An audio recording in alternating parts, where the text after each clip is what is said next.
Bab 1111 Mengapa Anda tidak dapat melihat situasi dengan jelas? Beberapa gelas saling bersentuhan, dan sedikitnya setengah anggur di dalamnya tumpah. Lin Jie cukup murah hati. Ia memesan 6 botol sampahnya Ace of Spades seharga 8.800 per botol, belum termasuk sisanya. Selain Feng Jingyi, gadis-gadis lainnya semua menatapnya dengan tatapan tergila-gila. Wanita mana yang tidak menyukai pria yang menghabiskan uang seperti air? Semua orang di sini hari ini karena kau memberiku muka, Lin Jie. Selama kau mengikutiku di masa depan, aku jamin kau akan hidup bahagia setiap hari.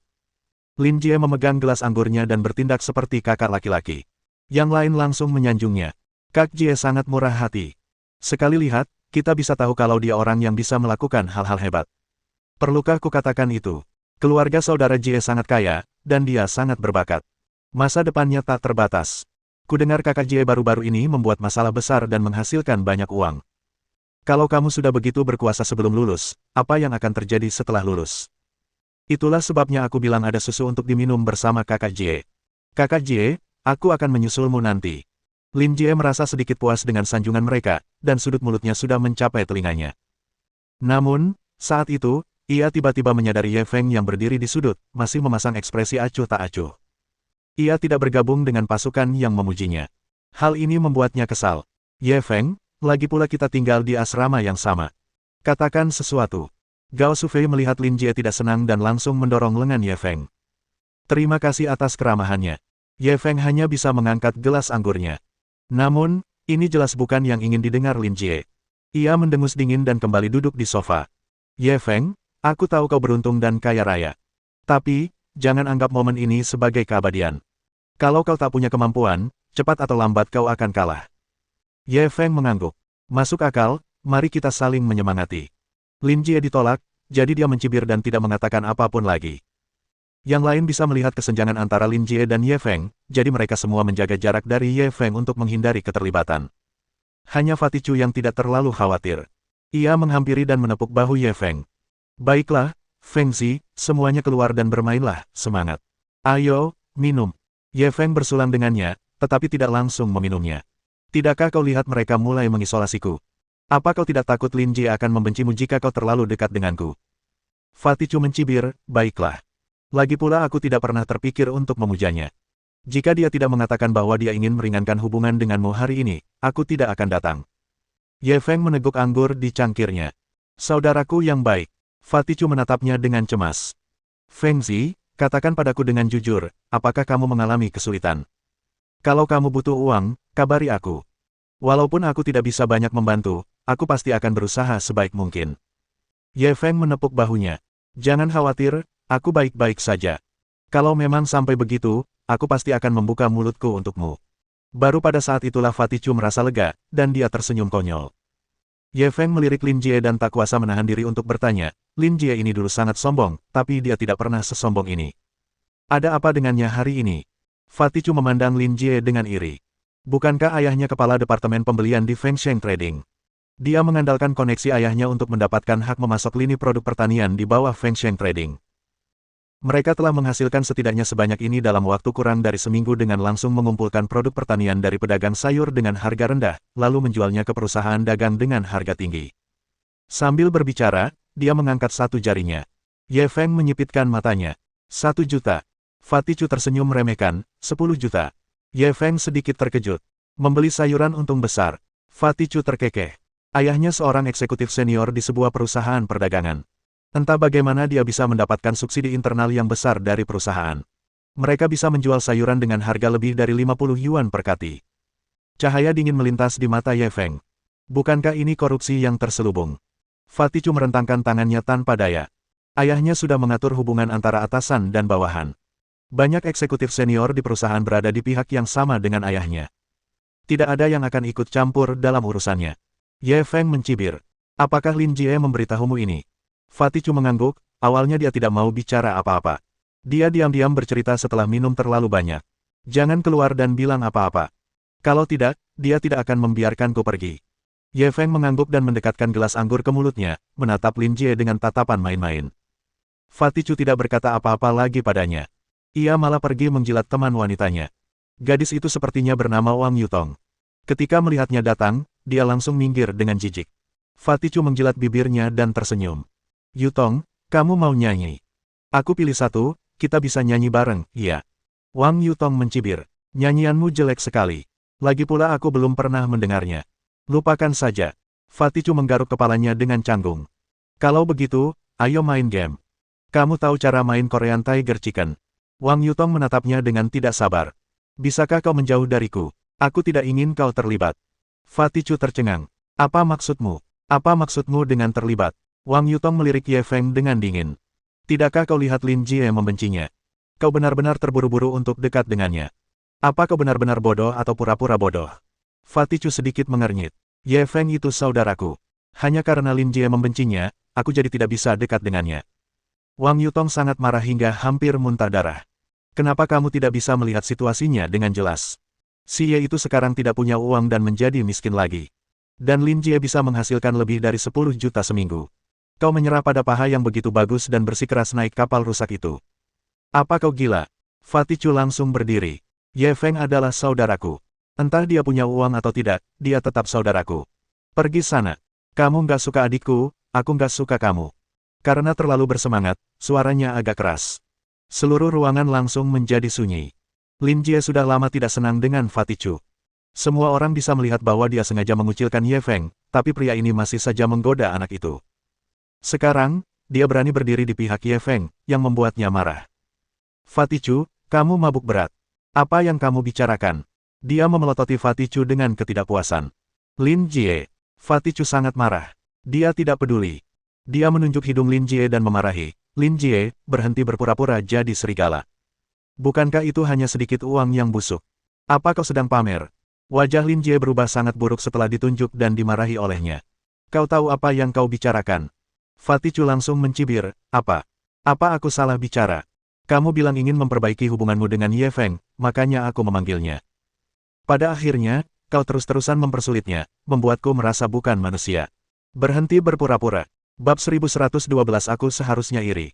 Gao Sufei buru-buru datang untuk menariknya kembali. Gendut, omong kosong apa yang kau bicarakan? Cepat minta maaf pada kakak Jie.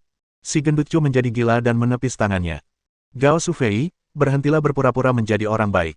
Bukankah kamu baru saja melihat Lin Jie menghasilkan beberapa dolar yang bau dan mulai terburu-buru menjadi anjingnya? Aku tidak semurah kamu. Sambil berkata demikian, ia menyapukan tatapan dinginnya kepada semua orang yang hadir. Hari ini aku akan mengatakan ini, Ye Feng adalah saudaraku. Dia akan selalu menjadi saudaraku. Kalau kau meremehkannya, berarti kau meremehkanku. Kalau ada yang berani bicara dingin padanya lagi, awas saja aku akan menamparnya dengan mulutku yang besar. Kata-katanya begitu kuat, dan ditambah dengan tubuhnya yang besar, auranya sungguh memikat. Seketika, semua orang yang hadir terkejut, dan tak seorang pun berani bersuara. Ruangan pribadi itu hening sejenak. Setelah sekian lama, Ye Feng tiba-tiba berdiri dan menarik Fatichu mendekat. Ia tersenyum kepada semua orang. Fatih minum terlalu banyak tadi, dia mulai bicara omong kosong. Semua orang tahu orang seperti apa dia. Jangan dimasukkan ke hati. Sambil bicara, ia menamparkan belakang kepala Fatichu. Cepat minta maaf pada semua orang. Setelah minum beberapa teguk air kencing kucing, kau bahkan tidak tahu nama keluargamu. Meskipun Fatichu enggan, dia tetap patuh meminta maaf kepada semua orang. Maaf, aku terlalu bersemangat tadi. Kalian lanjutkan saja. Setelah berkata demikian, dia duduk di sofa dan mulai minum. Ye Feng perlahan duduk di sampingnya dan diam-diam mengacungkan jempol. Kakak yang baik. Si gendut Chu mengangkat kepalanya yang besar dan memperlihatkan ekspresi bangga, seolah berkata bahwa saudaranya yang gendut ini begitu setia. Lin Jie melirik Fatichu dengan dingin. Karena kamu memilih untuk berdiri di pihak anak itu, jangan menyesalinya. Memikirkan hal itu, ia langsung memanggil pelayan. Kudengar ada beberapa model muda baru di sini. Panggil beberapa. Pelayan segera keluar untuk membuat pengaturan. Gao Sufei dan dua pria lainnya tampak gembira, tetapi gadis-gadis lainnya tampak kesal. Lin Jie mencibir dan merentangkan tangannya.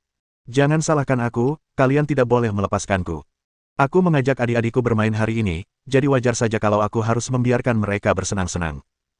Dia sengaja mengucapkan kata-kata, saudara-saudaraku, dengan sangat keras agar Fatichu dapat mendengar bahwa hanya saudara-saudaraku yang dapat menikmati perlakuan ini. Fatichu tertawa dingin dan tidak peduli. Tak lama kemudian, sederet model wanita jangkung berpakaian minim masuk dan membungkuk kepada semua orang. Halo, bos. Gao Sufei dan dua lainnya begitu gembira hingga mata mereka berbinar. Bahkan Fatih Chu pun tak kuasa menahan diri untuk menelan ludah. Model-model muda seperti ini adalah eksistensi yang hanya bisa mereka impikan namun tidak dapat mereka capai. Sekarang, mereka berbaris dan diizinkan memilih. Ini sungguh mengasyikkan. Supervisor itu segera menghampiri dan menatap Lin Jie. Pak, saya sudah membawakan semua model muda untuk Anda. Saya jamin setiap model muda itu 1 dari 1.000.000. Apakah Anda puas dengan mereka? Tatapan Lin Jie menyapu wajah para wanita itu, dan tiba-tiba ia mengerutkan kening. Yang mana Ling Ling? Kepala pelayan tertegun sejenak, lalu mengacungkan jempol dengan ekspresi memuja. Pak, jadi Anda pelanggan tetap. Anda benar-benar tahu tentang Ling Ling. Lin Jie memelototinya. Aku bertanya padamu, di mana Ling Ling? Manajer itu langsung tersenyum canggung. Ling Ling adalah gadis paling populer di sini. Banyak yang menanyakannya. Dia ada di ruangan lain sekarang. Lin Jie perlahan bersandar di sofa dan menyilangkan kaki. Cepat cari Ling Ling, aku hanya menginginkannya. Manajer itu buru-buru tersenyum meminta maaf. Pak, ini juga sangat cantik. Sama sekali tidak kalah dengan Ling Ling. Lin Jie langsung memelototinya. Kamu tidak mengerti bahasa manusia. Aku bilang, aku hanya mau Ling Ling. Mandor itu masih berdiri di tempatnya. Ia merasa canggung. Maaf, Ling Ling sedang sangat sibuk sekarang. Sebelum ia sempat menyelesaikan kalimatnya, Lin Jie tiba-tiba mengeluarkan setumpuk uang tunai dari tasnya dan melemparkannya ke meja. Bagaimana kalau sekarang? Mandor melirik catatan itu. Setidaknya ada 10.000 yuan. Ia menelan ludahnya, tetapi tetap menggelengkan kepala. Pak, saya benar-benar minta maaf. Ayah. Lin Jie mengeluarkan setumpuk uang lagi. Bagaimana sekarang? Lin Jie melemparkan setumpuk uang tunai, dan dengan sangat cepat, ia melemparkan lebih dari 50.000 yuan. Sang mandor akhirnya tak tahan lagi dan buru-buru tersenyum meminta maaf. Aku akan membantumu bertanya. Setelah berkata demikian, dia bergegas berlari keluar.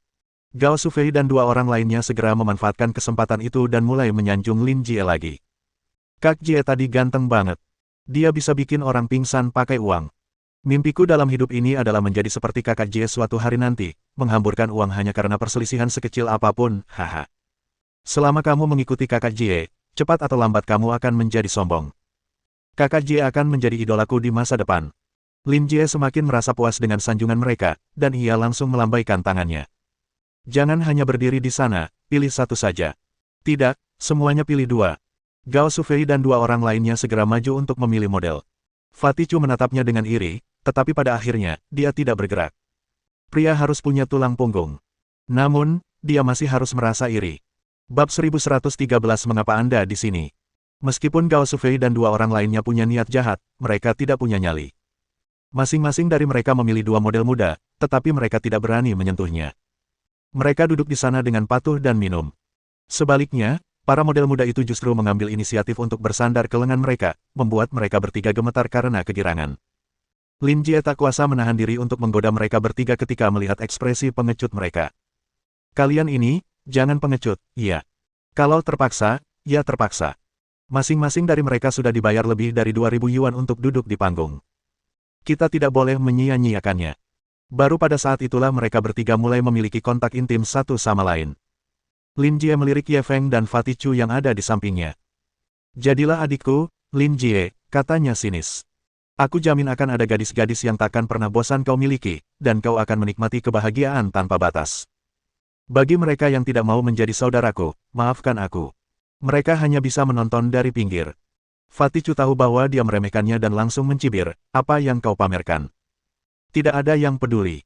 Meskipun dia berkata begitu, dia masih memandang Gao Shufei dan 2 orang lainnya dengan rasa iri. Saat itu, sang mandor kembali dengan bekas telapak tangan di wajahnya. Kemungkinan besar ia telah dipukuli. Pak, saya benar-benar minta maaf. Ling Ling ada di kamar pribadi lain dan mereka tidak akan mengizinkannya pergi. Sebaiknya Anda memilih orang lain. Mandor itu berjalan di depan Lin Jie dan memohon lagi. Bang! Lin Jie memecahkan gelas anggur di atas meja. Sial, kau bahkan tidak bisa menyelesaikan masalah sekecil itu, apa yang kau lakukan? Kepala pelayan hampir menangis. Pelanggan di sana pemarah. Saya sudah berusaha keras membujuknya, tetapi dia tidak mau melepaskannya. Dia bahkan menamparkan saya. Lin Jie melihat bekas telapak tangan yang jelas di wajahnya dan teringat beberapa tamparan yang diterimanya saat berebut kamar pribadi.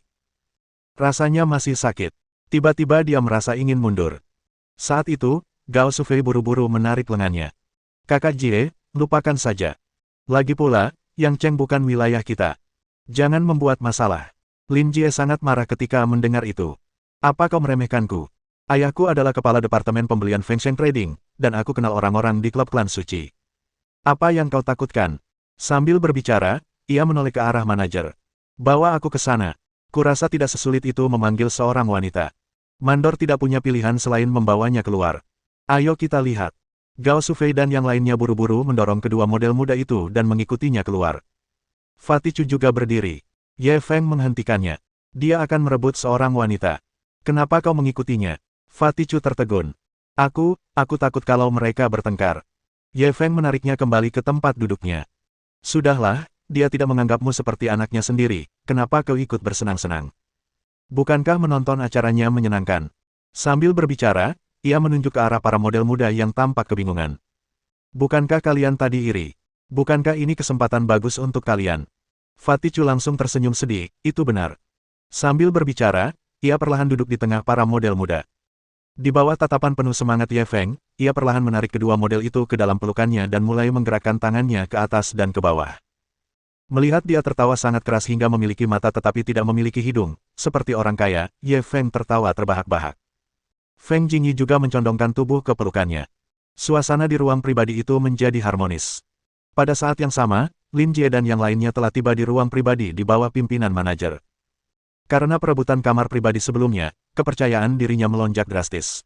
Ia merasa bahwa para tiran lokal yang Cheng juga penindas dan takut pada yang kuat. Selama seseorang lebih mendominasi daripada mereka, mereka akan langsung takut. Oleh karena itu, ketika dia tiba di pintu kamar pribadi, dia menendang pintu tersebut hingga terbuka. Sekelompok pria dan wanita sedang asyik bermain di dalam. Ketika pintu tiba-tiba didobrak, mereka langsung berhenti. Siapa kalian? Apa kalian sedang mencari mati? Salah satu pria dengan gaya rambut belah tengah menatap Lin Jie dan yang lainnya dengan marah. Yang mana Ling Ling? Lin Jie mengabaikannya dan menatap beberapa wanita di ruangan itu. Salah satu wanita berpakaian genit mengangkat tangannya dengan malu-malu. Saya. Lin Jie melambaikan tangan padanya. Ikuti aku. Wanita itu ragu sejenak lalu berbalik menatap pria yang rambutnya di belah tengah. Bro, apa maksudmu? Kau merebut orang dariku. Pria dengan belahan rambut tengah itu langsung menampakkan senyum sinis. Lin Jie melemparkan beberapa tumpukan uang tunai ke meja. Maaf, aku suka Ling Ling. Kamu bisa panggil orang lain. Sambil berbicara, dia berjalan mendekat dan memeluk Ling Ling sebelum keluar. Gao Sufei dan yang lainnya tercengang. Kak Jie keren banget. Dia nggak banyak ngomong kasar. Kita harus belajar lebih banyak dari Kakak Jie. Inilah artinya menjadi keren. Sombong itu butuh modal. Kakak Jie dapat penghasilan lebih dari 10 juta seminggu. Mana bisa kita dibandingkan dengannya? Kakak Jie terlalu tampan. Tepat saat mereka memuji Lin Jie tanpa henti, pria dengan belahan rambut tengah tiba-tiba menghalangi jalan Lin Jie. Nak, kurasa kau sudah bosan hidup. Kau tahu siapa aku? Lin Jie tertawa meremehkan. Aku tidak peduli siapa kamu. Pergilah. Saat dia berbicara, dia hendak membawa Ling Ling pergi dengan paksa. Tepat pada saat ini, sesuatu yang tidak terduga terjadi. Pria berkepala tengah itu tiba-tiba mengambil sebotol anggur merah dari meja dan membantingnya ke kepala Lin Jie. Bang! Botol anggur merah itu langsung meledak, dan pecahan kaca berterbangan kemana-mana. Lin Jie tidak menyangka pihak lain akan tiba-tiba melancarkan serangan mendadak. Ia terhuyung dan jatuh ke tanah. Cairan merah mengalir dari kepalanya. Tidak diketahui apakah itu darah atau anggur merah. Beberapa wanita yang hadir begitu ketakutan hingga mereka berteriak berulang kali. Gao Sufei dan yang lainnya juga mengubah ekspresi mereka dan segera bergegas masuk. Ketika para pria di ruang privat melihat ini, mereka mengira mereka akan bertindak. Mereka mengambil botol anggur mereka dan menghampirinya. Kedua belah pihak langsung mulai bertarung. Kelompok wanita itu juga mulai saling menarik rambut, saling memarahi, dan berteriak. Untuk sesaat, ruang pribadi itu kacau balau. Mandor melihat situasi tidak baik dan sudah berlari untuk melapor ke atasan. Tak lama kemudian, seorang pria berjas dan bersepatu kulit bergegas menghampiri bersama petugas keamanan dan dengan paksa memisahkan kedua belah pihak. Lin Jie. Pria itu menatap Lin Jie, yang wajahnya berlumuran darah, dan tiba-tiba berseru. Ketika Lin Jie melihat pria itu, dia langsung berteriak, Paman Huang. Bab 1114 aku tak bisa menggambarkan betapa hebatnya dia. Pria parubaya ini bernama Huang Xing, manajer klub klan suci, dan teman ayah Lin Jie, Lin Zhengde. Karena alasan inilah Lin Jie berani membuat masalah di sini. Lagi pula, ada seseorang yang melindunginya, jadi apa yang perlu ditakutkan? Huang Xing mengambil beberapa tisu dan menyeka darah dari wajahnya. Kenapa kamu di sini? Kamu bahkan sampai berkelahi dengan seseorang. Lin Jie memelototi pria berbelah tengah itu. Aku mengajak teman-teman sekelasku bermain hari ini. Aku ingin menghibur adik-adikku, tapi bajingan ini merebut gadisku. Pria dengan belahan tengah itu langsung marah. Kau bicara omong kosong. Kami yang memesan Ling Ling duluan. Kenapa harus kami berikan padamu? Bukankah ada aturan siapa cepat dia dapat? Lin Jie langsung membalas, siapa bilang yang kamu pesan duluan itu milikmu? Aku sudah bayar lebih mahal darimu, jadi kamu harus memberikannya padaku. Pria berambut tengah itu tidak menunjukkan kelemahan apapun, dan mereka berdua mulai saling memarahi lagi. Huang Xing langsung mengerti bahwa Lin Jie salah. Dia ingin menggunakan kekuasaannya untuk menindas orang lain hanya karena dia punya uang. Namun, dia tidak menyangka pihak lawan akan begitu kejam, jadi mereka mulai berkelahi. Sebenarnya, dari lubuk hatinya, dia membenci orang-orang seperti Lin Jie. Dia memang punya kemampuan untuk membuat masalah, tetapi jika dia tidak punya kemampuan untuk menyelesaikannya, dia akan membutuhkan orang lain untuk membereskan kekacauannya. Namun, ia memiliki urusan bisnis dengan ayahnya, Lin Zhengde, dan bisa mendapatkan banyak suap setiap tahun. Saat itu, ia tidak punya pilihan selain melindungi ayahnya. Memikirkan hal ini, ia langsung menoleh ke arah pria dengan belahan rambut tengah. Pak, saya sungguh minta maaf. Mereka memang yang memesan Ling Ling duluan. Pria dengan belahan tengah itu langsung kesal. Kau bercanda, kan? Kami datang sore hari dan sudah bermain beberapa jam. Sekarang kau bilang dia yang memesannya duluan. Bukankah kau hanya berusaha melindunginya? Huang Xing langsung tersenyum. Sebenarnya, dia sudah memesan tempat denganku kemarin. Aku sudah menginstruksikan kepala pelayan untuk tidak mengundang tamu ke Ling Ling hari ini. Kurasa mereka lupa, kan? Sambil bicara, ia berbalik dan memelototi Mandor. Apa-apaan ini? Apa otakmu ada di pantatmu? Mandor tahu bahwa ia sendiri yang harus menanggung kesalahannya, jadi ia hanya bisa mengangguk dan membungkuk. Ya. Kau memang bilang kau tidak mengizinkanku mengatur tamu untuk Ling Ling. Begitu aku sibuk, aku lupa. Huang Xing menatap pria dengan belahan tengah itu lagi. Bagaimana kalau begini? Biarkan mereka mengambil Ling Ling. Kau bisa memesan orang lain dan menagihku biayanya. Bagaimana? Ia merasa caranya menangani berbagai hal sudah sangat baik. Ia tidak hanya tidak menyinggung kedua belah pihak, tetapi juga memberikan cukup rasa hormat kepada kedua belah pihak. Pihak lain seharusnya setuju. Namun, ia tak menyangka pria dengan belahan rambut tengah itu ternyata sulit diajak bicara. Hehe, kau mau mengusirku hanya dengan beberapa patah kata. Apa aku kekurangan uangmu yang menyebalkan itu? Berusaha memperlancar urusan. Tidak mungkin. Wajah Huang Xing memucat. Aku sudah sangat tulus. Kuharap kau tidak membuat masalah lagi. Kalau tidak, aku terpaksa memintamu pergi. Sial, apa toko ini menindas pelanggan? Pria berbelah tengah itu langsung marah dan menatap Lin Jie dengan dingin. Siapa sih yang tidak kenal beberapa orang? Baiklah, tunggu saja. Setelah itu, dia berjalan ke samping untuk menelepon. Pada saat ini, Ye Feng dan Fatih Chu muncul di pintu kamar pribadi sambil makan apel. Yo, sepertinya pertarungannya cukup sengit. Ye Feng menatap pemandangan di ruangan itu dengan kaget. Sepertinya kita dirugikan di sini. Kakak Jie dipukuli, kata Fatih Chu dengan nada sarkastis. Gao Sufei dan yang lainnya langsung memelototi mereka berdua.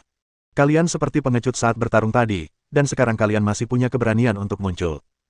Kamu masih punya mood buat ngomong sarkastis. Kamu masih punya hati nurani. Aku benar-benar kasihan pada kakak Jie. Semua anggur dan hidangan enak itu sudah masuk ke perut anjing. Sekalipun kamu punya anjing, kamu harus datang dan menggonggong ketika kamu menemukan sesuatu. Fatih Chu langsung mengangguk, ya. Anjing-anjingmu menggonggong cukup keras. Kalau tidak, kami tidak akan tertarik ke sini. Beberapa dari mereka langsung terdiam. Lin Jie menunjuk mereka berdua dengan marah. Kalian berdua bajingan, enyahlah. Mulai sekarang, aku tidak mengenal kalian lagi. Ye Feng memasang ekspresi mengejek. Karena kau tidak mengenal kami, maka kami harus tetap tinggal dan menonton pertunjukan yang bagus. Mari kita lihat bagaimana Tuan Muda Lin akan mengejutkan Yang Cheng. Fatih Chu langsung mengangguk. Ya. Saya ingin merasakan sendiri keanggunan Tuan Muda Lin agar saya bisa membantu Anda mempromosikannya saat saya kembali. Lin Jie menggertakkan giginya karena marah, tetapi dia tidak punya waktu untuk mengurus mereka sekarang. Dia akan menyelesaikan masalah ini setelah urusan di sini selesai. Zhao Qian, manajer umum Clubhouse Klan Suci, mendesah di kantornya. Dalam perjalanan ke Clubhouse hari ini, dia tidak sengaja menabrak mobil orang lain. Bukan apa-apa. Lagi pula, dia memang menabrak sesuatu setiap 2 atau 3 hari dan sudah terbiasa. Namun, mobil yang ditabraknya hari ini agak istimewa. Ternyata itu adalah mobil super mewah senilai ratusan juta. Biaya perawatannya sendiri mencapai 10 juta. Begitu kembali ke clubhouse, ia meminta seseorang untuk menyelidiki latar belakang mobil tersebut. Jika latar belakang pihak lain tidak terlalu kuat, ia akan mencari orang lain untuk menyembunyikannya. Meskipun dia tidak punya banyak uang, dia punya banyak koneksi. Pada saat ini, pintu kantor didorong terbuka dan asistennya masuk dengan cepat. Bagaimana penyelidikannya? Dia buru-buru berdiri. Direktur Zhao, pihak lain. Kita tidak mampu menyinggung mereka. Asisten itu menelan ludah dan tampak masih syok. Apa sebenarnya latar belakang mereka? Cepat beritahu aku. Zhao Qian punya firasat buruk. Asistennya sudah lama bersamanya dan telah menjelajahi dunia. Tapi sekarang, ia malah menunjukkan ekspresi ketakutan. Sepertinya latar belakang pihak lain memang sangat kuat. Pemilik mobil itu bernama Ye Feng. Dia memiliki banyak bisnis, termasuk pariwisata, hiburan, real estate, keuangan, internet, dan banyak bidang lainnya. Selain itu, dan apa? Iya, aku tak bisa menggambarkan betapa hebatnya dia. Lihat saja sendiri. Asisten itu ingin menggambarkan betapa mengerikannya pihak lain itu, tetapi ia menyadari bahwa ia kekurangan kata-kata. Ia hanya bisa menyerahkan setumpuk dokumen tebal. Zhao Qian mengambilnya dan mengamatinya dengan saksama. Semakin ia mengamati, semakin terkejut ia. Akhirnya, ia merasa seperti melihat hantu. Miliarder termuda di provinsi Guangdong Selatan. Dia pernah bermusuhan dengan mantan orang terkaya, Niu Sidun. Saat itu, nasib Niu Sidun masih belum diketahui. Dia pernah menjadi musuh keluarga Ye dari Yang Cheng. Keluarga Ye hancur. Dia pernah menjadi musuh bos geng Cheoxin, Gao Junming. Gao Junming meninggal tanpa mayat utuh. Celepuk. Sebelum dia sempat selesai membaca, Zhao Qian terjatuh ke tanah. Monster macam apa yang diprovokasinya? Zhao Qian ingin menarik kembali kata-katanya, tetapi setelah mengetahui latar belakang Ye Feng yang mengerikan, dia segera menghilangkan pikiran yang tidak realistis ini. Jika orang sebesar itu ingin membunuh makhluk kecil seperti dia, hal itu semudah menghancurkan semut. Tak berdaya, dia hanya bisa mulai mengumpulkan dana untuk mengganti kerugian pihak lain. Pada saat ini, teleponnya tiba-tiba berdering. Dia mengambilnya dan melihat bahwa itu adalah adik laki-lakinya, Zhao Xiaotian, yang baru saja kembali dari luar negeri. Setiap kali teringat adik laki-lakinya, ia merasa sakit kepala. Anak ini baru kembali beberapa hari, tapi sudah membuat masalah, membuatnya sangat kesal. Siapakah yang tahu masalah apa yang telah menimpanya kali ini? Aku ada urusan sekarang. Aku tidak punya waktu untuk mengurusi urusan sepelemu. Pikirkan cara untuk menyelesaikan masalah yang kau buat sendiri. Setelah mengangkat telepon, ia langsung menegurnya. Kakak, aku dipukuli. Suara isak tangis seorang pria langsung terdengar dari ujung sana. Bab 1115 melanggar aturanku, siapapun yang datang, tak akan berhasil. Kalau begitu, telepon saja ke kantor. Apa gunanya meneleponku, balas Zhao Qian dengan marah. Karena aku dipukuli di rumah klub klan sucimu. Kalau aku tidak mencarimu, siapa yang harus kucari? Zhao Xiaotian langsung mengeluh. Ada apa? Kamu di gedung klub klan suci. Ada apa? Zhao Qian langsung serius. Begini, awalnya kami memanggil dua wanita untuk menemani kami minum. Ada apa? Masih berani manggil cewek? Mau mati? Bukan itu intinya, oke. Intinya, beberapa bajingan tiba-tiba menyerbu. Mereka tidak hanya ingin merebutnya, tapi juga memukulku. Baiklah, tidak perlu bicara lagi. Aku tidak bisa pergi sekarang. Aku akan meminta seseorang untuk mengurusnya. Menghadapi apa? Manajer klubmu kenal anak itu dan ingin melindunginya. Apa itu? Apakah ada hal seperti itu? Bagaimana bisa kau menjadi manajer umum? Adikmu dipukuli di tokomu, tapi bawahanmu melindungi orang luar. Di masa depan, siapa yang masih akan menganggapmu serius, sang manajer umum? Sudahlah. Kamu di kamar yang mana? Aku akan segera ke sana. Ruang berlian 206. Zhao Qian menutup telepon dan segera keluar. Ketika dia bergegas ke kamar pribadi, dia melihat bahwa semuanya sudah berantakan. Kakak, akhirnya kau di sini. Pria dengan belahan rambut tengah itu melihatnya dan langsung bergegas menghampiri. Huang Xing menoleh dan melihat ke arahnya. Ketika melihat Zhao Qian, ia langsung tercengang. Zhao, Presiden Zhao. Zhao Qian melotot ke arahnya dan berbalik menatap adik laki-lakinya. Zhao Xiaotian juga terluka dalam pertempuran yang kacau sebelumnya. Wajahnya bengkak dan terdapat beberapa bekas luka di tubuhnya. Zhao Qian langsung marah. Dia bisa memukul dan memarahi saudaranya sendiri, tapi tidak orang lain. Manajer Huang, ada apa? Dia menatap Huang Xing dengan dingin. Huang Xing langsung menggigil. Presiden Zhao, ini semua salah paham. Sebelum sempat selesai bicara, Zhao Xiaotian sudah marah besar. Kamu salah paham. Jelas sekali anak itu yang menyerbu untuk merebut orang-orangku. Kau bukan hanya tidak menegakkan keadilan, tapi malah melindunginya. Sekarang, kau masih ingin menyangkalnya. Huang Xing langsung berkeringat dingin. Ia ingin menggunakan kekuatannya untuk menindas orang lain, tetapi ia tidak menyangka pemuda ini adalah saudara kandung manajer umum. Ini sungguh mengerikan. Zhao Qian menatapnya dengan dingin. Katakan padaku, apa yang sebenarnya terjadi? Jika ini salah kakakku, aku tidak akan berpihak padanya. Huang Xing buru-buru tersenyum meminta maaf. Bukan, ini bukan salah Tuan Muda Zhao. Itu, anak ini yang tidak masuk akal dan datang untuk merebutnya, dan dia berkonflik dengan Tuan Muda Zhao. Dia tidak ragu untuk menyalahkan Lin Jie. Meskipun penting untuk mendapatkan komisi dari Lin Zhengde, ia harus melindungi posisinya terlebih dahulu. Zhao Qian langsung menatap Lin Jie. Tuan, begitu. Tubuhnya memancarkan aura tajam, yang mengejutkan Lin Jie. Ayahku adalah kepala departemen pembelian Fengshen Trading, Lin. Aku tidak peduli siapa ayahmu. Karena kamu di sini, kamu harus mengikuti aturanku. Jika kamu berani melanggar aturanku, siapapun yang datang, itu tidak akan berhasil. Aura Zhao Qian menjadi semakin ganas. Sekelompok penjaga keamanan di belakangnya segera melangkah maju dengan agresif. Ekspresi Lin Jie berubah drastis. Ketergantungannya yang paling besar adalah Huang Xing, tetapi orang ini bahkan tidak berani kentut di depannya. Apa yang harus dia lakukan sekarang? Zhao Qian hendak meminta petugas keamanan untuk mengusirnya ketika ia melihat Ye Feng sedang makan apel di sudut. Ia terkejut. Karena Ye Feng dan Fatih Chu duduk di sudut, mereka dihalangi oleh Lin Jie dan yang lainnya, jadi dia tidak langsung memperhatikan mereka. Ia mengira ia berhalusinasi dan buru-buru menggosok matanya. Ekspresinya semakin terkejut. Tuan Ye. Lin Jie dan yang lainnya tertegun sejenak ketika mendengar seruannya. Kemudian, mereka mengikuti pandangannya dan menoleh ke belakang. Mereka semua tercengang. Kamu Feng. Apakah dia kenal bos wanita ini? Tuan Ye. Apakah itu benar-benar Anda? Setelah Zhao Qian memastikan bahwa orang itu adalah Ye Feng, dia segera bergegas. Karena dia berjalan terlalu cepat, kakinya terkilir. Ini membuat semua orang semakin terkejut. Apa yang Ye Feng lakukan? Bagaimana dia bisa membuat manajer umum klub klan suci begitu panik? Ye Feng sudah mengenali Zhao Qian saat dia masuk. Dia ternyata adalah pengemudi wanita yang menabrakkan Blue Cham Knight miliknya. Dia juga mendesah dalam hatinya, dunia ini terlalu sempit. Mungkinkah dia bertemu dengannya di sini? Dia tidak menyebutkan nama belakangnya sebelumnya, tetapi dia bisa mengucapkannya dengan lantang. Jelas dia sudah menyelidiki latar belakangnya, itulah sebabnya dia begitu bingung. Halo. Dia masih duduk di sofa dan tidak bergerak. Dia hanya mengangguk padanya. Tuan Ye, saya tidak tahu Anda akan datang ke klub klan suci kami, sungguh, saya sangat kasar. Maaf. Zhao Qian menggenggam tangannya erat-erat dan berbicara dengan tidak jelas. Jangan gugup. Aku di sini hanya untuk bermain dengan teman-temanku.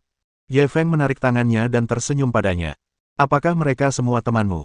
Zhao Qian buru-buru berdiri dan membungkuk untuk meminta maaf kepada Lin Jie dan yang lainnya. Maaf sekali, saya tidak tahu kalau kalian teman Tuan Ye. Saya benar-benar buta. Lin Jie memandang Presiden Zhao yang arogan yang tengah meminta maaf kepada mereka, dan dia pun semakin tercengang. Bukankah dia baru saja mengatakan bahwa siapapun yang berani melanggar peraturannya tidak akan bisa berbuat apa-apa? Mengapa sikapnya berubah begitu cepat? Apakah Ye Feng seseram itu? Bab 1116 Apakah ada yang salah dengan saya mengatakan ini? Pemandangan saat ini berdampak besar pada Gao Shufei dan yang lainnya.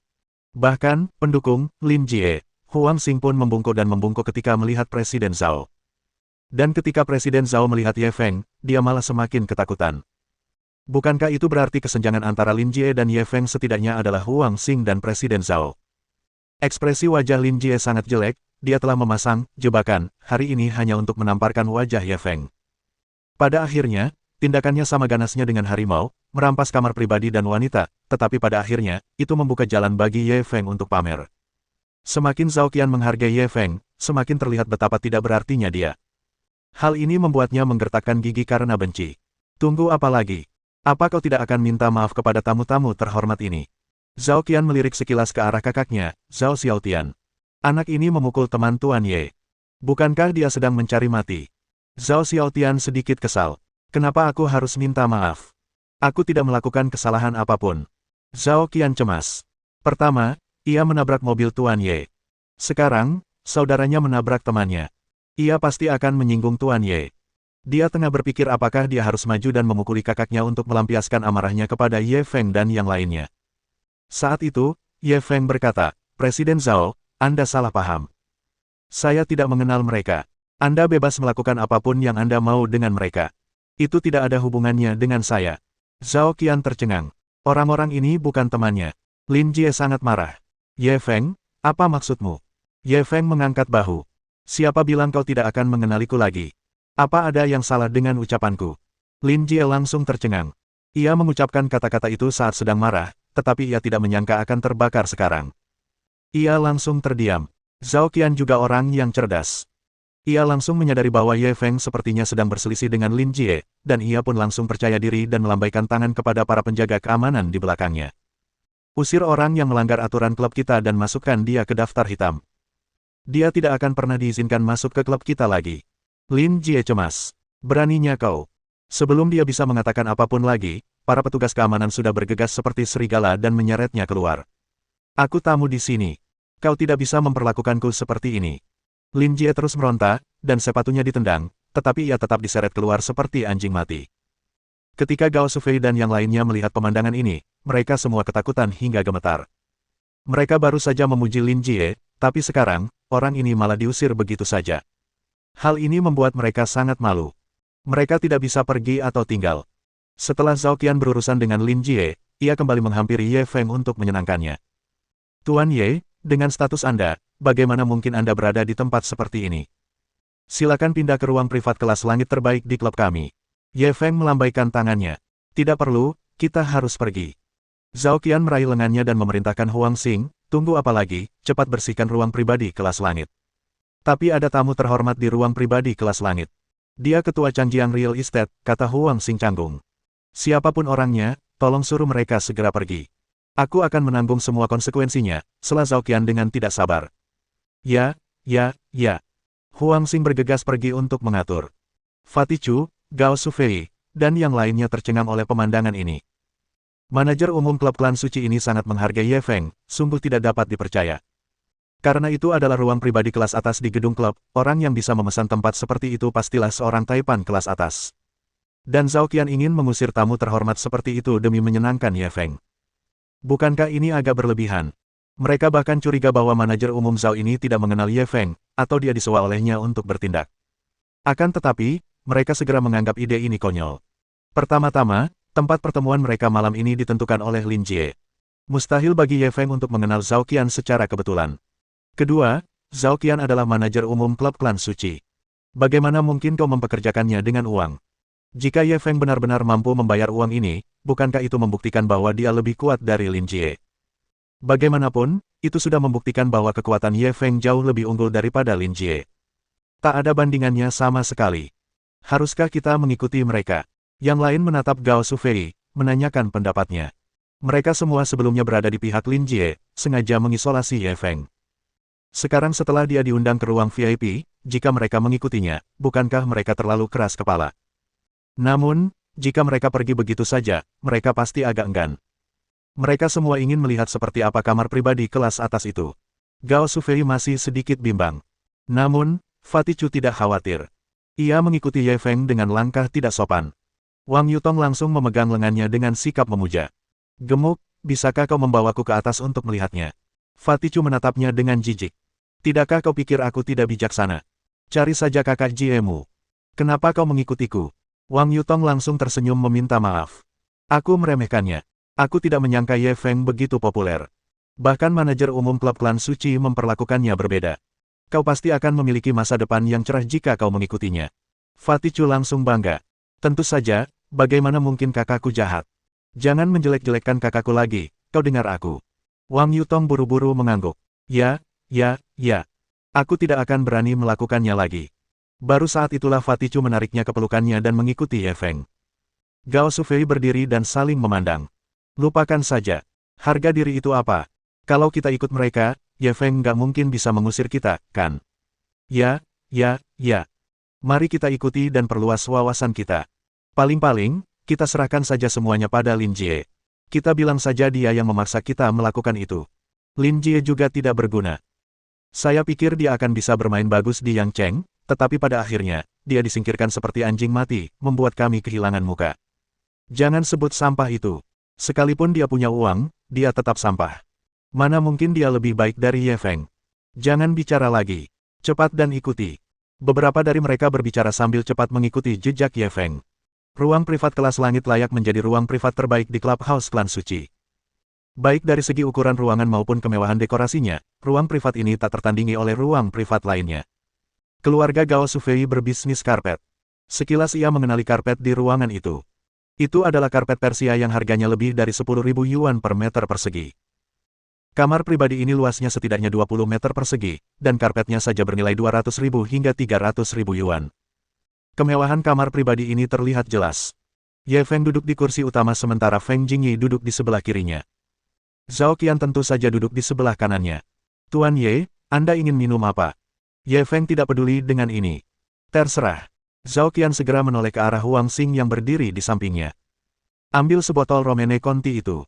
Huang Xing tertegun. Presiden Zhao. Zhao Qian memelototinya dengan tidak senang. Kenapa kamu tidak pergi? Bab 1117 terus terang saja, ini agak terlalu penipuan, bukan? Huang Xing tidak membuang kata lagi. Tak lama kemudian, ia membawa sebotol anggur merah. Zhao Qian membuka botol anggur merah dan menatap Ye Feng dengan penuh kekaguman. Saya telah menyimpan sebotol anggur merah ini selama bertahun-tahun. Saya tidak pernah mau meminumnya. Merupakan kehormatan terbesar bagi kita bahwa Tuan Ye ada di sini hari ini. Mari kita gunakan sebotol anggur ini untuk menyambut Tuan Ye hari ini. Wang Yutong, yang duduk di sebelah Fatih Chu, langsung bertanya dengan rasa ingin tahu, apakah sebotol anggur ini sangat mahal. Omong kosong, kata Huang Xing dengan ekspresi sedih. Sebotol anggur ini harganya lebih dari 200.000 yuan. Apa menurutmu harganya mahal? Wang Yutong, Gao Shufei, dan yang lainnya segera menghirup udara dingin dan mulai berdiskusi dengan lembut. Ya ampun, sebotol anggur merah ini harganya lebih dari 200.000 yuan. Bukankah ini terlalu mahal? Lebih dari 200.000 yuan cukup untuk uang muka rumah, kan? Ini terlalu menakutkan. Anggur yang dipesan Lin Jie tadi harganya lebih dari 8.000 yuan per botol. Nah, minuman Ye Feng harganya ratusan ribu yuan per botol. Jangan bandingkan hal-hal rendahan seperti itu dengan Ye Feng, oke? Apa ada perbandingannya? Benar, Ye Feng adalah orang besar yang tersembunyi. Semua orang langsung memuji Ye Feng. Setelah Zhao Qian menuangkan anggur kepada Ye Feng, dia menuangkan anggur untuk Feng Jingyi, Fatih Chu, Wang Yutong, Gao Shufei, dan yang lainnya. Terlihat jelas bahwa dia sangat tertekan. Setiap kali dia menuangkannya, otot-otot di wajahnya bergetar beberapa kali. Gao Shufei dan yang lainnya bahkan lebih bersemangat. Setelah mengambil anggur, mereka enggan meminumnya. Mereka pertama-tama mengeluarkan ponsel untuk mengambil foto dan mengunggahnya di WeChat Moments mereka untuk dipamerkan. Tuan Ye, atas nama klub Klan Suci, saya ingin menyambut Anda. Setelah Zhao Qian menuangkan anggur untuk semua orang, ia mengangkat gelas anggurnya dan bersulang untuk Ye Feng, lalu meneguknya dalam sekali teguk. Ye Feng hanya bersulang dengan gelasnya namun tidak minum. Zhao Qian menuangkan segelas lagi untuk dirinya sendiri. Ini gelas anggur kedua. Karena klub kami tidak merawatmu dengan baik, temanmu terluka. Aku minta maaf kepada semuanya. Maafkan aku. Gao Shufei buru-buru melambaikan tangannya. Tidak apa-apa, tidak apa-apa. Tidak peduli seberapa serius cederanya, itu tidak lagi penting di bawah kenyamanan bos yang tampan ini dan anggur merah yang harganya lebih dari 200.000 yuan. Zhao Qian menuangkan segelas anggur lagi untuk dirinya sendiri seolah-olah dia berencana untuk minum sedikit lagi. Cangkir ketiga ini untuk meminta maaf atas kerugian besar yang kutimbulkan padamu saat aku menabrakkan mobilmu sore ini. Jangan khawatir, aku akan mengganti kerugian yang kutimbulkan padamu meskipun aku harus menjual semuanya. Ketika Gao Shufei dan yang lainnya mendengar kata-katanya, mereka mulai berbisik lagi. Jadi Ye Feng benar-benar mengalami kecelakaan mobil. Kukira dia bercanda. Kita semua tersihir oleh Lin Jie itu. Dia pikir Ye Feng bangkrut dan sengaja mencari alasan untuk berbohong kepada kita. Kalian dengar apa yang dikatakan Presiden Zhao? Sepertinya dia bilang akan membayar bahkan jika harus menjual semuanya. Berapa banyak uang yang harus dia bayar? Benar, Presiden Zhao adalah manajer umum sebuah clubhouse. Dia pasti sangat kaya, kan? Ini cuma kecelakaan mobil. Paling-paling, kamu harus membayar 100 atau 80.000 yuan. Kenapa dia harus menjual semuanya? Semua orang bingung. Akhirnya, Fatih Chu lah yang bertanya kepada semua orang, Presiden Zhao, bolehkah saya bertanya berapa kompensasi yang Anda inginkan? Zhao Qian melirik Ye Feng. Ia berkata dengan ekspresi malu, perusahaan asuransi memberi kami perkiraan. Mereka bilang mereka harus membayar setidaknya 10 juta. Berapa banyak? Fatih Chu langsung berdiri karena terkejut. Yang lain tak bisa lagi duduk diam. Mereka berdiri dan menatap Ye Feng dengan tatapan kosong. Sial, kukira cukup untuk ganti rugi 100.000 atau 80.000. Aku nggak ngangka lebih dari 10 juta. Bukankah ini agak berlebihan? Mobil jenis apa yang harganya lebih dari 10 juta yuan? Aku ingat Ye Feng pernah mengendarai Ferrari Enzo sebelumnya, kan? Sekalipun itu Ferrari Enzo, mobil baru cuma bernilai lebih dari 20 juta, kan? Lalu, berapa kerugian yang harus dibayar untuk ganti rugi lebih dari 10 juta? Jika boleh mengatakan sesuatu yang tidak mengenakan, bukankah ini terlalu penipuan? Zhao Qian tersenyum getir. Tuan Ye tidak memeras saya. Blue Cham Knight miliknya adalah model edisi terbatas. Hanya ada satu di dunia, dan harganya setidaknya 100 juta. Banyak komponennya harus dibuat khusus. 10 juta sudah dianggap jumlah yang kecil. Plop, plop, plop. Begitu dia mengatakan ini, Fatih Chu dan yang lainnya kembali ke tempat duduk mereka, dan ekspresi mereka menjadi sangat ketakutan. Dijual ratusan juta. Ya ampun, mana mobil sport yang harganya ratusan juta itu? Ratusan juta. Cukup untuk beli pesawat, kan?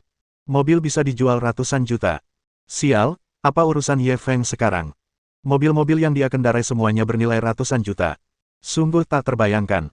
Lin Jie mengendarai Enzo bekas, dan dia sangat sombong. Aku tidak menyangka Ye Feng mengendarai supercar seharga ratusan juta. Dibandingkan dengan Ye Feng, dia hanyalah sampah. Semua orang menatap Ye Feng dengan bingung, seolah-olah mereka tidak mengenal orang ini. Mereka masih ingat ketika Ye Feng pertama kali masuk sekolah, dia masih seorang miskin yang memakai celana bertambal, dan karena itu, dia menjadi bahan tertawaan seisi sekolah. Dalam waktu kurang dari setahun, ia telah menjadi orang kaya raya yang mampu minum sebotol anggur merah senilai 200.000 yuan dan mengendarai mobil sport senilai lebih dari 100 juta yuan. Perbedaan ini sungguh tidak terbayangkan. Wang Yutong segera meringkuk dalam pelukan Fatih Chu. Dia tahu batas kemampuannya. Dengan penampilannya, tidak perlu memikirkan orang hebat seperti Ye Feng. Namun, jika dia bisa berpegangan pada paha Fatih Chu, dia pasti bisa menjalani kehidupan yang baik di masa depan. Namun, Fatih Chu sudah membencinya. Dia sudah menjadi saudara seorang miliarder. Bagaimana mungkin wanita biasa-biasa saja seperti itu pantas untuknya? Saat memikirkan hal ini, dia segera menepis lengannya. Bab 1118 Apa artinya naik ke surga ketika seseorang mencapai Dao? Ye Feng melihat ketulusan Zhao Qian, dan tak kuasa menahan senyum. Jadi, Presiden Zhao sudah menyiapkan kompensasinya. Zhao Qian langsung mengerutkan kening, merasa dirugikan. Tuan Ye, saya sudah mengumpulkan uang di mana-mana, tapi saya hanya berhasil mengumpulkan sekitar 8 juta. Saya benar-benar tidak bisa mengumpulkan lebih banyak lagi, Hicks. Sambil berbicara, ia tiba-tiba mencondongkan tubuh ke pelukan Ye Feng dan menangis. Bagian tubuhnya yang menonjol terus bergesekan dengan tubuh Ye Feng. Bibir Ye Feng melengkung membentuk senyum. Karena kau tidak mampu membayar, lalu bayar dengan tubuhmu. Zhao Qian mengangguk tanpa ragu. Tentu. Fatih Chu, Gao Shufei, dan yang lainnya langsung menampakkan ekspresi mesum. Meskipun Presiden Zhao ini tidak secantik Feng Jingyi, dia tetaplah seorang wanita cantik, yang mampu memikat banyak pria. Feng Jingyi yang duduk di samping langsung gugup. Jika wanita ini benar-benar menjadi kekasih Ye Feng, maka posisinya akan terancam. Namun, Ye Fan menatap Zhao Qian cukup lama dan akhirnya tertawa terbahak-bahak. Aku hanya bercanda. Aku akan menulis surat utang untuk sisa 2 juta. Kamu bisa membayarnya perlahan-lahan nanti. Mendengar ini, Feng Jingyi menghela napas lega. Alarm pun berbunyi. Zhao Qian menunjukkan ekspresi kecewa. Jika dia benar-benar bisa menjadi wanita Tuan Ye, itu sama saja dengan memeluk pohon besar. Di masa depan, dia pasti bisa melakukan apapun yang dia inginkan pada Yang Cheng. Namun, dia tahu betul bahwa ambang batas untuk menjadi wanita Tuan Ye sangat tinggi. Setidaknya dalam hal penampilan dan temperamen, dia jauh lebih rendah daripada Nona Feng, yang duduk di sebelahnya. Pada saat ini, telepon Ye Feng tiba-tiba berdering. Begitu panggilan tersambung, suara seorang wanita terdengar dari ujung sana. Apakah Anda Tuan Ye Feng? Saya Direktur Departemen Hukum Feng Sheng Trading Co., Ltd. Kami menerima kabar bahwa Anda telah mengakuisisi seluruh saham Feng Sheng Trading. Apakah Anda punya waktu untuk melakukan serah terima sekarang? Ye Feng merenung sejenak. Baiklah, aku akan segera ke sana. Setelah menutup telepon, dia perlahan berdiri dan berkata kepada Fatih Chu dan yang lainnya, maaf.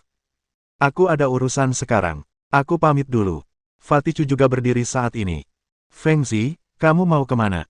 Boleh aku ikut? Dia sudah lama tidak bertemu Ye Feng, dan ingin tinggal lebih lama lagi. Ye Feng mengangguk. Tentu. Yang lain juga berdiri. Bolehkah kami ikut? Mereka sudah tahu bahwa Ye Feng kuat, dan mereka ingin lebih dekat dengannya. Ye Feng tidak langsung setuju. Ia melirik mereka tanpa berkedip. Gao Shufei dan yang lainnya langsung gugup. Mereka takut Ye Feng masih menyimpan dendam dan sengaja menjauhi mereka. Tapi Ye Feng akhirnya mengangguk. Kalau begitu, ayo kita pergi bersama. Dengan statusnya saat ini, dia tentu tidak akan menyimpan dendam atas masalah sekecil itu. Akan tetapi, meskipun dia tidak menyimpan dendam, dia tidak setulus terhadap orang-orang ini seperti terhadap Fatichu. Dia harus membalas kebaikan dengan kebaikan. Zhao Qian buru-buru berdiri. Aku akan menyiapkan mobil untukmu. Setelah berkata demikian, dia pun keluar terlebih dahulu dari ruang pribadi itu. Sialan, gendut, kamu harus turunkan berat badan. Ye Feng memeluk leher gendut Chu dan berjalan keluar. Fatichu terkekeh. Ia tidak menjauhkan diri dari Ye Feng karena perubahan identitasnya. Ia tetap riang seperti sebelumnya. Gao Sufei dan yang lainnya mengikuti di belakang, menatap Fatichu dengan iri. Ini benar-benar nasib buruk. Dia benar-benar tidak sengaja memeluk pohon sebesar itu. Di sisi lain, bukankah mereka memeluk kesepian? Zhao Qian segera mengatur sebuah Alpha MPV. Ye Feng mengambil kunci darinya dan menoleh ke arah Fatichu. Kamu bisa nyetir. Mata Fatichu berbinar. Ya. Ye Feng melemparkan kuncinya padanya. Kalau begitu, kamu bisa menyetir. Fatichu mengambil kunci dan berlari ke kursi pengemudi. Ye Feng dan yang lainnya duduk di belakang. Wah, mobil ini terasa sangat nyaman. Jauh lebih baik daripada Toyotaku yang jelek. Fatichu memuji sambil mengemudikan Alfa. Kalau kamu suka, aku akan memberikannya padamu. Ye Feng bersandar di kursinya, memikirkan masalah Feng Sheng Trading. Ia berbicara dengan santai. Benarkah? Benarkah? Fatichu menoleh tak percaya. Apa maksudmu? Bukankah itu cuma mobil? Ye Feng masih tenang, seolah-olah dia tidak sedang memberikan mobil seharga jutaan, melainkan mainan. Gao Sufei dan yang lainnya begitu iri hingga bola mata mereka hampir jatuh. Senang sekali memiliki teman kaya yang bisa menyumbangkan mobil mewah senilai jutaan dolar. Di sisi lain, Lin Jie telah membeli mobil sport bekas yang harganya beberapa juta yuan, dan dia bahkan memamerkannya kepada mereka setiap hari. Inilah perbedaannya. Fatichu senang sesaat, tetapi akhirnya ia menggelengkan kepala. Lupakan saja. Hubungan kita baik, tapi aku tidak akan menerima apapun tanpa alasan. Aku tidak bisa mengambil barang-barangmu secara cuma-cuma. Ye Feng tersenyum. Fati, sudahkah kamu memikirkan apa yang ingin kamu lakukan setelah lulus? Fatichu menggaruk kepalanya. Aku juga tidak tahu. Aku tidak tertarik pada apapun selain makanan. Gao Sufei dan yang lainnya tidak bisa menahan tawa, tetapi ada sedikit nada ejekan dalam tawa mereka. Sungguh rakus. Ye Feng menanyakan pertanyaan ini padanya, jelas bahwa dia ingin membantunya. Jika mereka pasti akan memanfaatkan kesempatan ini untuk menunjukkan keberanian dan bakat mereka kepada Ye Feng, sekaligus menyanjungnya beberapa kali lagi. Dengan begitu, mereka tidak perlu mengkhawatirkan sisa hidup mereka. Orang ini tidak berguna dan membuang kesempatan besar. Namun, Ye Feng menatap Fatichu dengan kagum. Bagus sekali, setidaknya kau punya kesadaran diri. Kalau begitu, kau harus belajar memasak. Aku juga punya beberapa restoran atas namaku. Nanti kalau sudah waktunya, aku bisa menyerahkannya padamu untuk dikelola. Fatichu langsung tersenyum bodoh. Baiklah, aku jago mengelola restoran. Gao Sufei dan yang lainnya bahkan lebih cemburu. Orang rakus macam ini yang tidak tahu apa-apa lagi ternyata bisa mengelola beberapa restoran. Ini membuat mereka iri dan cemburu.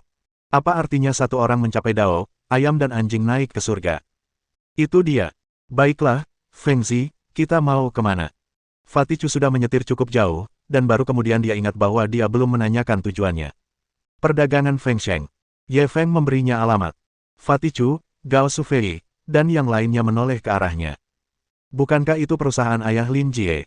Untuk apa mereka pergi ke sana? Lin Jie menangis terseduh-seduh saat ia bergegas ke kantor ayahnya. Lin Zhengde sedang bermesraan dengan seorang karyawan wanita di kantor.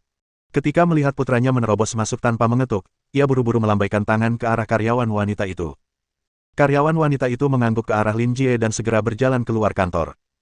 Lin Jie menatap bokongnya yang kencang cukup lama hingga ia keluar dari kantor. Lalu dengan enggan ia mengalihkan pandangannya. Lumayan, Pak Tua. Kau benar-benar main-main di perusahaan. Kau percaya aku akan memberitahu ibuku tentang ini? Ia langsung menatap ayahnya dengan mengancam. Lin Zhengde duduk di kursi eksekutif dan meletakkan kakinya di atas meja. Ia tersenyum kepada putranya dan berkata, kita semua laki-laki. Mari kita saling memahami. Lin Jie memutar matanya. Baiklah, mari kita saling memahami. Aku mengerti kamu, dan kamu mengerti aku. Lihat, putramu dipukuli. Menurutmu apa yang harus kita lakukan? Dia menunjuk memar di wajahnya dan berbicara sambil menggertakkan gigi. Lin Zhengde menyalakan rokoknya dengan santai. Bukankah kamu sering dipukuli? Apa yang aneh? Lin Jie membanting meja. Kali ini berbeda. Aku dipukuli di wilayahmu. Bukankah kau bilang Huang Xing temanmu? Teman yang mana? Dia benar-benar meninggalkanku begitu saja. Lin Zhengde mengerutkan kening. Apa yang sebenarnya terjadi? Lin Jie segera menceritakan apa yang terjadi di Clubhouse Klan Suci, menambah panasnya suasana. Ia bercerita singkat tentang bagaimana ia telah merebut tuan rumah orang lain, dan terutama tentang bagaimana pihak lain itu berkomplot untuk menindasnya. Ayah, mereka sudah keterlaluan.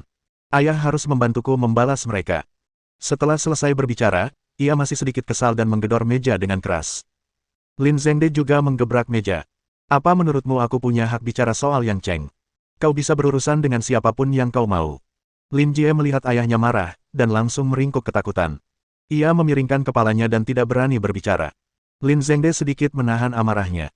Aku tidak bisa berurusan dengan orang lain, tapi si Huang ini benar-benar menyebalkan. Dia mengambil begitu banyak komisiku setiap tahun, tapi berani-beraninya dia menipu anakku di saat kritis. Aku pasti tidak akan membiarkannya begitu saja. Bukan masalah besar soal si Huang itu, tapi si brengsek Ye itu. Aku mengajaknya main karena teman sekelas, tapi dia malah meninggalkanku begitu saja. Sungguh menyebalkan. Ketika Lin Jie memikirkan tentang bagaimana Ye Feng memukulnya saat dia terjatuh di saat-saat terakhir, membuatnya tampak seperti orang bodoh di hadapan teman-teman sekelasnya, dia menggertakkan giginya karena kebencian. Lin Zhengde segera berjanji kepadanya, jangan khawatir, bukankah dia hanya orang kaya baru. Tunggu aku menyelidiki latar belakang anak ini dulu, lalu aku akan menanganinya perlahan-lahan. Beraninya dia menyinggung anakku. Aku akan membuatnya menyesal dilahirkan. Lin Jie mengangguk puas. Baiklah, aku ingin melihat sendiri keadaannya yang menyedihkan. Hanya dengan begitu aku bisa menghilangkan kebencian di hatiku. Lin Zhengde menepuk pundaknya. Jie, kamu orang yang ingin melakukan hal-hal besar. Jangan biarkan orang yang tidak penting memengaruhi suasana hatimu. Rencana kita untuk menghasilkan uang itu nyata. Kamu tidak boleh lengah. Lin Jie langsung menepuk dadanya. Ayah, serahkan urusan itu padaku, jangan khawatir. Lin Zhengde tersenyum puas. Kalau modal kita sudah cukup, kita bisa mengusir Feng Sheng Trading dan memulai bisnis sendiri. Nanti, kita juga bisa menjadi petinggi Yang Cheng. Nanti, kita lihat siapa yang berani memprovokasi kita. Ketika Lin Jie memikirkan adegan yang mengagumkan itu, dia tidak dapat menahan perasaan darahnya mendidih. Lin Zhengde memberi putranya suntikan stimulan lagi sebelum memeluknya dan berjalan keluar. Ayo pulang. Ayah akan mengantarmu. Ayah dan anak itu segera turun ke bawah dan hendak melambaikan tangan untuk mengucapkan selamat tinggal. Pada saat ini, sebuah Alpha MPV tiba-tiba berhenti di pinggir. Setelah itu, sekelompok orang keluar dari mobil. Pemimpinnya adalah Ye Feng. Lin Jie langsung melompat ketika melihatnya. Bajingan kecil, beraninya kau mengejarku sampai ke sini. Ketika Gao Sufei dan yang lainnya melihat Lin Jie, mereka langsung menundukkan kepala dengan rasa bersalah dan tidak berani menatapnya. Ye Feng melihat Lin Jie dan tak kuasa menahan tawa. Kakak Jie, kamu baik-baik saja. Apa perlu aku antar ke rumah sakit? Mata Lin Jie dipenuhi amarah. Berhentilah berpura-pura menjadi orang baik. Apa yang kau lakukan saat aku diusir tadi? Kau pasti sangat bahagia, kan? Ye Feng membantah, bagaimana kau bisa menganggapku seperti itu? Sebenarnya, aku juga tidak sebahagia itu. Dia tidak terlalu bahagia, tapi itu adalah sejenis kebahagiaan. Lin Jie seperti anjing gila, menunjuk Gao Sufei dan yang lainnya. Kalian serigala tak tahu terima kasih, melihatku diganggu, kalian bahkan tidak berani kentut. Dan sekarang, kalian malah menjilati sepatu Ye Feng. Aku akan mengingat kalian. Gao Sufei dan yang lainnya menundukkan kepala karena malu, tidak berani menjawab. Pada saat ini, Lin Zhengde berjalan mendekat. Jie, apakah ini bajingan kecil bermarga Ye yang kau bicarakan? Lin Jie langsung mengangguk. Benar, ini dia si bajingan kecil itu. Lin Zhengde menatap Ye Feng dengan tatapan membara. Aku paling benci orang yang tidak setia. Jie memperlakukanmu seperti teman, tapi kau tidak membantunya. Dasar bajingan kecil yang tidak tahu berterima kasih. Ye Feng menyentuh hidungnya. Aku paling benci orang yang memanfaatkan senioritas mereka.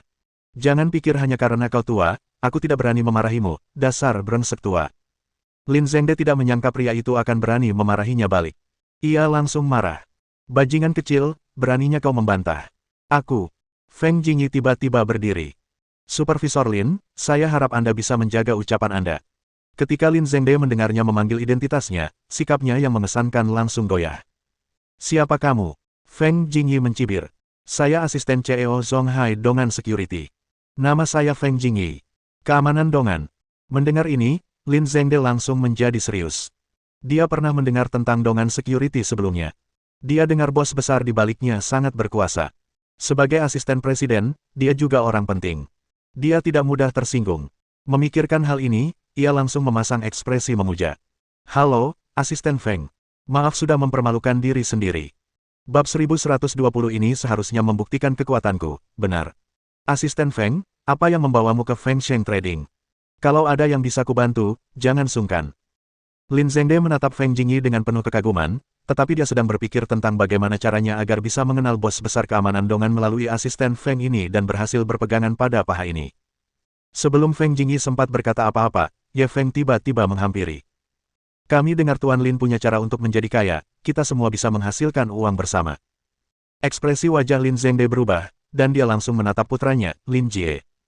Ekspresi Lin Jie pun berubah drastis. Ia menatap Fatichu dengan panik. Kau yang memberitahunya. Satu-satunya cara dia bisa menghasilkan uang adalah saat dia minum-minum dengan Fatichu. Pasti bajingan inilah yang memberitahu Ye Feng tentang hal itu. Fatichu juga sedikit malu. Sebelumnya, dia sudah memberitahu Ye Feng untuk tidak memberitahu siapapun, tetapi dia tidak menyangka orang ini akan mengatakannya di depan Lin Jie dan ayahnya. Bukankah ini menyulitkannya? Lin Zhengde menatap Ye Feng cukup lama sebelum tiba-tiba tertawa. Saya hanya seorang manajer departemen pembelian. Bagaimana saya bisa menghasilkan uang? Kalau kamu punya cara untuk menghasilkan uang, kamu bisa mengajak saya.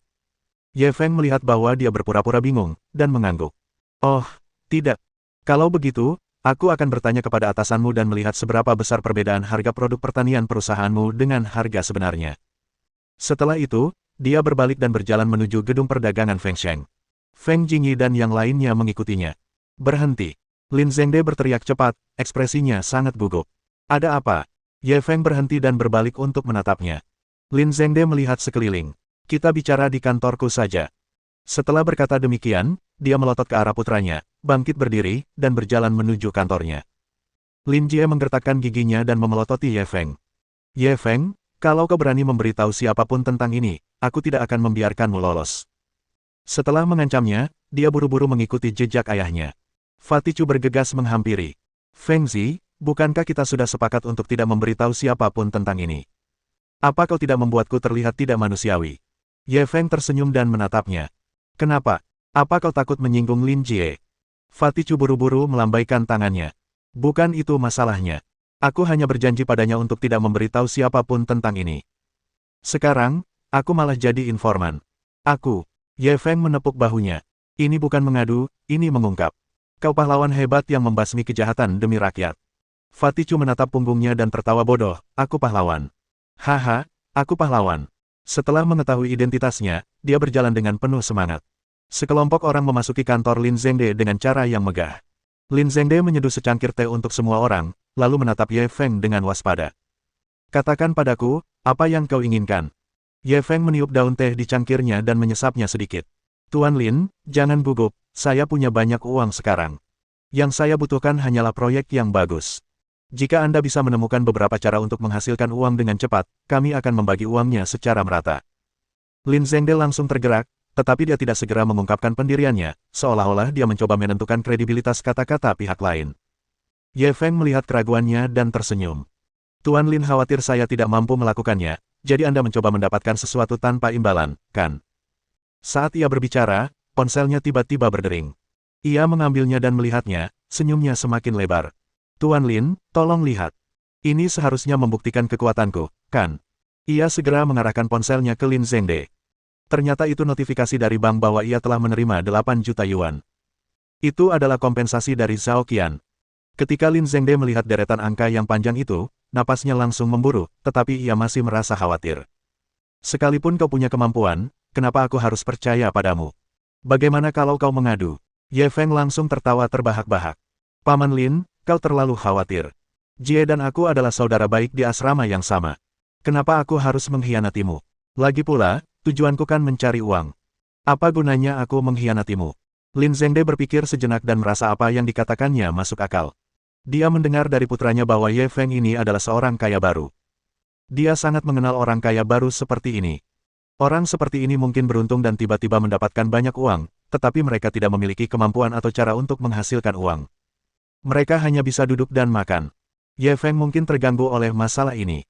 Dia perlu mencari bisnis untuk menghasilkan uang. Di pihaknya, justru sebaliknya. Ia memiliki banyak sumber daya berkualitas tinggi, tetapi ia tidak punya banyak uang. Ia hanya bisa menjaga gunung emas dan mengemis untuk makanan. Jika kedua pihak benar-benar dapat bekerja sama, itu akan menjadi situasi yang saling menguntungkan. Berapa banyak uang yang bisa kau ambil? Lin Zhengde masih tidak mengungkapkan pendiriannya. Ia terus menguji selera makan Ye Feng. Berapa banyak uang yang bisa kuambil tergantung pada berapa banyak keuntungan yang kumiliki, kata Ye Feng sambil menunjuk Feng Jingyi, asisten dongan. Feng, ada di sini. Jika keuntungannya cukup besar, aku bisa meminjam lebih banyak uang darinya. Singkatnya, tidak akan kurang dari 100 juta. His. Lin Zhengde menarik napas dingin. Pemuda ini benar-benar berani. Dia bahkan bisa mengeluarkan 100 juta yuan, dan itu, setidaknya. Bagaimana kalau memang, setidaknya? Jantungnya berdebar kencang. Asalkan pihak lain bisa mendapatkan cukup dana, ia bisa memanfaatkan celah perusahaan dan menghasilkan banyak uang dalam beberapa hari. Pada saat itu, dia akan mampu menyingkirkan Feng Sheng Trading dan menjalankannya sendiri. Selain itu, ia memanfaatkan celah hukum dan tidak takut mengambil risiko hukum. Aku memang punya cara untuk menghasilkan uang, tapi pembagiannya 50-50. Lin Zhengde ragu sejenak, lalu menatap Ye Feng. Karena aku masih perlu menyuap banyak orang, aku perlu mengambil lebih banyak, setidaknya 60%. Ye Feng berpura-pura gelisah. 60%. Bukannya mustahil, tapi itu tergantung seberapa banyak yang bisa kuhasilkan. Kalau penghasilanku cukup, tak masalah kalau aku rugi sedikit. Bibir Lin Zhengde melengkung membentuk senyum sinis. Bisnis kita ini pasti akan untung. Setidaknya kita akan menggandakan keuntungannya. Bisakah kamu mengambil 1 miliar yuan sekarang? Ketika Ye Feng mendengar ini, cahaya dingin melintas di matanya. 1 miliar. Benda tua ini benar-benar bermain besar. 1 miliar. Apa Paman Lin yakin mau membuat keributan sebesar itu? Akankah pimpinan Feng Sheng Trading menyadarinya? Tanya Ye Feng dengan tenang. Lin Zhengde tersenyum puas. Jangan khawatir. Banyak anggota manajemen yang sependapat denganku. Selama aku memberi mereka makan, mereka tidak akan repot-repot ikut campur urusan orang lain. Niat membunuh Ye Feng melonjak. Sepertinya ada lebih dari 1 atau 2 parasit di Feng Sheng Trading. Xiao Ye, apa yang perlu diragukan? Lin Zhengde berpikir bahwa dia masih ragu-ragu. Asalkan bisa menarik 1 miliar, bisa 2 atau 3 kali lipat dalam waktu kurang dari sebulan. Nanti, masing-masing dari kita akan dapat setidaknya 1 miliar. Di mana kita bisa menemukan hal sebaik itu? Gao Sufei dan yang lainnya saling berpandangan dan melihat keterkejutan di mata masing-masing. Puluhan ribu sudah merupakan jumlah yang cukup besar bagi mereka. Dan Ye Feng dan ayah Lin Jie sebenarnya sedang membicarakan sebuah proyek besar yang bernilai miliaran dolar, itu adalah pengalaman baru bagi mereka. Mohon dukungan dari Om-Om Ante-Ante sekalian, buat subscribe atau sharekan novel Mimin ke Facebook kalian, agar channel Mimin bisa terus berkembang. Dengan begitu, Mimin bisa lebih semangat untuk up novel seru lain ke depannya. Buat teman-teman yang sudah subscribe dan sharekan novel Mimin, Mimin ucapkan terima kasih sebanyak-banyaknya.